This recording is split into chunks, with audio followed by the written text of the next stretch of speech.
ఇప్పటికిప్పుడు అసెంబ్లీ ఎలక్షన్లు జరిగితే ఏ పార్టీ గెలుస్తుందోలా జనం ఎవరు దిక్కు నిలబడతారు? దీని గురించి పెద్దగా ఆలోచించవలసిన అవసరం లేదు. గ్రామ పంచాయతీ ఓట్లే చెప్తున్నాయి. పల్లె జనం గులాబీ పార్టీని గుండెలలో పెట్టుకున్నారు.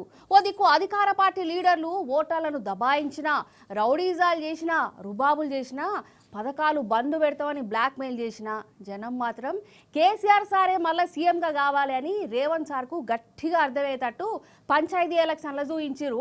అగో ఒకటో విడత, రెండో విడత, మూడో విడత, ఏ విడత అయినా తీసుకో అన్ని జిల్లాలల్లా బీఆర్ఎస్ జోరే కనబడ్డది. ప్రతిపక్షంలా ఉండి కూడా గిన్నిగానం సర్పంచ్ సీట్లు గెలుచుకున్నాడు. ఇది కొత్త రికార్డ్ అని అంటురు ప్రతి ఒక్కళ్ళు. అందుకే ఊరు వాడ గులాబీ సంబరాలు నడుగుతానే. షేయి పార్టీకి బాయ్ బాయ్ చెప్పే యాలైందని అంటురు.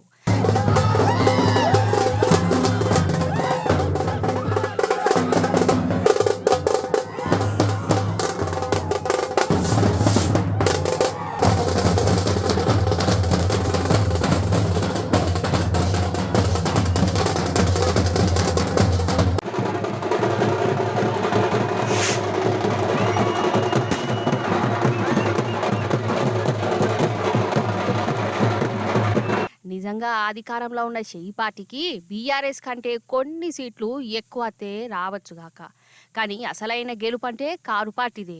కాంగ్రెస్ ఓడిపోయిందనే అట్లంటే లెక్కకైతే అధికారంలో ఏ పార్టీ ఉంటుందో పంచాయతీ ఎలక్షన్లో ఆ పార్టీకే జనం ఓట్లేస్తారు. కానీ ఈసారి గట్లగాలే రేవంత్ సార్ మీద కోపాన్ని ఈ ఎలక్షన్లల్లో చూయించిరు. మారాలన్నా, యాళ్లకు స్కీములు ఉండాలన్నా కేసీఆర్ సారే ఉండాలని డిసైడ్ అయ్యారు. కాంగ్రెస్ పార్టీకి కారు కాల్చి వాత పెట్టిరు. అసలు నన్ను అడిగితే గింతమంది బీఆర్ఎస్ పార్టీ అభ్యర్థులు గెలుతారని షై పార్టీ వాళ్ళు కూడా అనుకోలేదోలా. ఈ 3 విడతల పంచాయతీ ఎలక్షన్లు చూసి వాళ్ళకి తలకాయ తిరిగినట్టు అయింది. ఎన్ని బెదిరింపులు బ్లాక్మెయిల్ చేసినా జనం బీఆర్ఎస్ అభ్యర్థులకు హిమ్మతిచ్చే వరకల్లా షై పార్టీ వాళ్ళ పరిస్థితి కుర్తిలో పడ్డ ఎలక లెక్క అయిపోయిందట. కానీ ఈ పంచాయతీ ఎలక్షన్ల ఎన్ని కుట్రేషాలు నడిచినాయోళ్ళ అటు రేవంత్ సార్ సాతున్న మీడియా వాళ్ళు, ఇటు షై పార్టీ గూండాలు ఎంత ఆగమాగం చేసినా జనం మాత్రం మస్తు క్లారిటీతో ఉన్నారు. మంత్రులు, ఎమ్మెల్యేలు ఊరు ఊరు తిరిగి ప్రచారాలు చేసినా, లోకల్ లీడర్లు పైసలు ఎగజల్లినా బీఆర్ఎస్ గెలుపును మాత్రం ఆపలేకపోయారు. ఇది పల్లె జనానికి కేసీఆర్ సార్ మీద ఉన్న నమ్మకం, బీఆర్ఎస్ పార్టీ మీద ఉన్న భరోసా. ఈరోజు చాలా సంతోషం.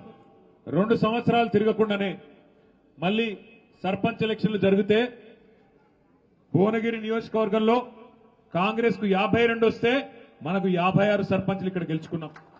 ఆలేరు నియోజకవర్గంలో 74 మంది సర్పంచ్లు గెలిచినారు. మునుగోడులో కేవలం 2 మండలాలు వస్తాయి మనకు, చౌటుప్పలు, సంస్థాన్ నారాయణపూర్ 2 మండలాలు కలిపి అక్కడ కూడా 15 మంది సర్పంచ్లు గెలుచుకున్నాం. మొత్తం కలిసి యాదాద్రి భువనగిరి జిల్లాలో 161 మంది సర్పంచ్లను గెలిపించుకున్న నాయకత్వం మొత్తానికి హృదయపూర్వకంగా నేను అభినందనలు తెలియజేస్తా ఉన్నా. ఎందుకంటే పెద్దలు చెప్తారు, ఎక్కడ పోగొట్టుకున్న దాన్ని అక్కడనే దేవులాడుకోవాలి, అక్కడనే ఎత్తుకోవాలని చెప్తారు. 2 ఏళ్ల కింద ఎక్కడనైతే పోగొట్టుకున్నామో అధికారం, అక్కడి నుంచే తిరిగి మళ్ళీ పూర్వ వైభవం ప్రారంభమైంది అనడానికి ఈరోజు ఆ యాదాద్రి లక్ష్మీ నరసింహస్వామి ఆశీస్సులతో మనం సాధించిన ఈ గెలుపే దానికి నిదర్శనం అని చెప్పక తప్పదు. ఈ గెలుపు సామాన్యమైన గెలుపు కాదు. ఎన్ని రకాల ఇబ్బందులు పెట్టినారో మీ ఉమ్మడి నల్లగొండ జిల్లాలో మీరే చూసినారు. గెలిచిన వాళ్ళని కావాలని ఇవాళ దగ్గర రాష్ట్రం మొత్తం నిన్న కూర్చొని లెక్క తీసినాం మన పార్టీ ఆఫీసులో. రాష్ట్రం మొత్తం ఒక 100-150 గ్రామాలు ఇట్లున్నాయి. మనం గెలిచినాక కూడా కావాలని రీకౌంటింగ్ పెట్టి దొంగతనంతోని, అధికార బలంతోని, అధికార దుర్వినియోగంతో గెలిచిన ఒక 100-150 గ్రామాలున్నాయి. ఒక్కటి కూడా వదిలిపెట్టాం, కోర్టుకు పోతాం, తప్పకుండా గెలిచి వచ్చేదాకా మీకోసం కొట్లాడతామని చెప్పి కూడా నేను విజ్ఞప్తి చేస్తా ఉన్నా. తప్పకుండా ప్రజల పక్షాన నిలబడదాం, కొట్లాడదాం. 6 గ్యారంటీలు ఏమైనా అడుగుదాం, రుణమాఫీ ఎందుకు మొత్తం చేయలేదో నిలదీద్దాం. అట్లాగే ప్రజలకు సంబంధించిన ప్రతి సమస్య మీద గలమెత్తుదాం. రేపు జిల్లా పరిషత్ ఎన్నికల్లో, తర్వాత వచ్చే అసెంబ్లీ ఎన్నికల్లో మాత్రం ఒకటే లక్ష్యం, మళ్ళీ మన నాయకుడు కేసీఆర్ గారు తిరిగి ముఖ్యమంత్రి కావడానికి కంకణబద్ధులమై పనిచేద్దాం. అంతే కదా.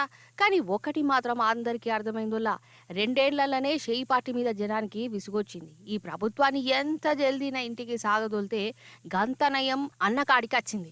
ఏ ఊరికి పో ప్రతి ఒక్కరు చెప్పే మాట గిదే.